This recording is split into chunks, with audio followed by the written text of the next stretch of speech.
Stop it. Hey, why? Why? As you can see, the rumors of our CEO's demise have been greatly exaggerated. Welcome to MindKits. As this is our first FDM review, I thought we'd celebrate a little and do a bit of a Q&A. The first question everyone's been asking is, where's Greg? Where are all the Gregs? Well, here you go. Here's the Greg. He's very happy to be here. Aren't you? Do you have anything you'd like to say to the audience? I don't think we can say that on camera. Do you own any other shirts? I don't know what you're talking about. This is actually fused to my body. I don't actually own any shirts at all. When are you going to stop with the stupid mic holders? Never. I am never going to stop with the stupid mic holders. Why are you always so grumpy all the time? I'm actually not. I have a wealth of emotions. Today, my emotion is hungry.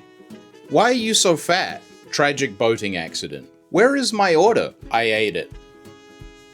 Anyway, that's enough from me and Greg. Enjoy the review. There's a saying in the Voron community that you don't build a Voron, you build your Voron. But how on earth are you meant to find out what your Voron is? I'm not saying it's impossible, of course, but let's not kid ourselves here. Even if you build a stock standard Voron from a kit, it's a decent amount of work just to find out you want to change a bunch of shit.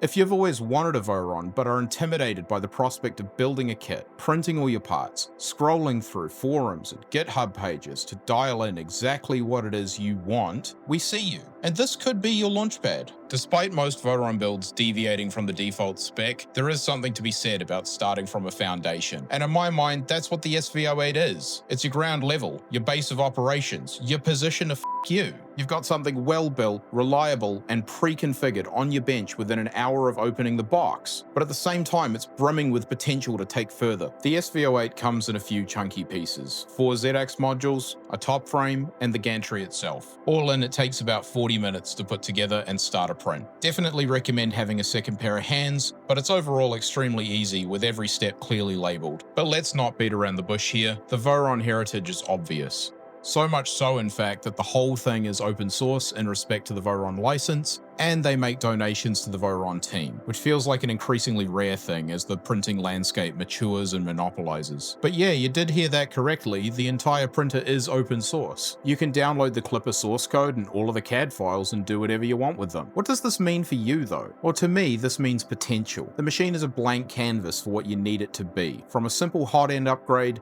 to full-blown tool changes and beyond. The whole machine is opened up, and there's very little stopping people from letting their creativity run buck wild and turning this machine in whatever they want it to be. The open source spirit and the power of collaboration built this hobby from a handful of expired patents, incredible ambition, and a vision of what the future could hold. But in a world dominated by sleek aluminium appliance printers, do the open source crowd still have a place in it? The SV08 makes a strong argument that yes, they absolutely do, and they can be competitive as well. If you've felt underrepresented in recent years, if openness and community and having full control over the things that you own and make matters to you, this is absolutely your next printer. But you don't need to be technical to get something out of this. If you just want to change, but don't want to sacrifice the reliability and quality that you've come to know and love from a Bamboo, come on over, you're going to like this. And look, we can't deny the contribution that Bamboo has made by introducing 3D printing to a wider audience, making it easier than ever to get your ideas out of your head and into the palm of your hand, and creating a whole new generation of makers by democratizing 3D printing. However, a lot of people believe that those benefits came at a cost, that to make the 3D printing experience easier for beginners, they had to lock down a lot of the features that people like to tinker with and water down the experience of true ownership. The SV08 bridges the gap between something like a Bamboo and open source projects such as the Voron and Rat Rig that require hours of assembly and an existential crisis in the pursuit of that sense of ownership.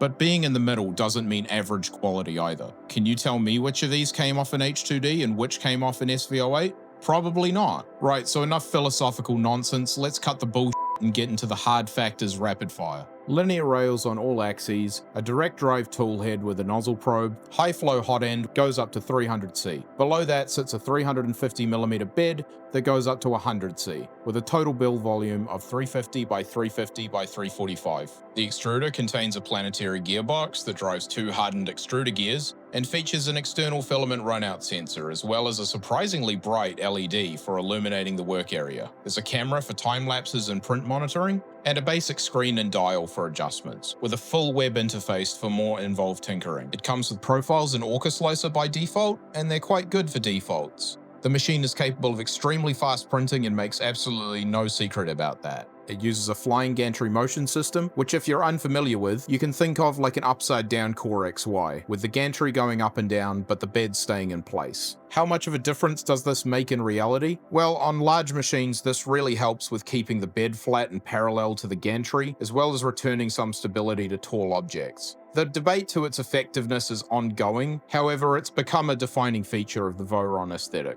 The experience of printing is solid and simple. There have been quite a few clipper-based machines that have come through my workshop this year, and this has been the only one I can confidently send a job off to and not really pay attention to it until it's done. Bed leveling, gantry leveling, and Z offset calibrations have been reliable and consistent across all the materials I've tested, which is really not something I can say for most of the machines I've been testing as of late. The extruder is reliable, the motion system and well-tuned default profiles have been solid, and they output quality results. And in general, there's been very little for me to complain about. For anyone comparing value, the SV08 delivers flagship performance and a larger build volume at less than a third of the H2D's price, and it's now available on our site. While we love our bamboos and they're not going anywhere, for under $1,000, this opens up a world of potential for cosplayers, tinkerers, creatives, and budding open source champions on a budget. We really hope you'll like these things as much as we do, and we can't wait to see how you, the community, make them your own.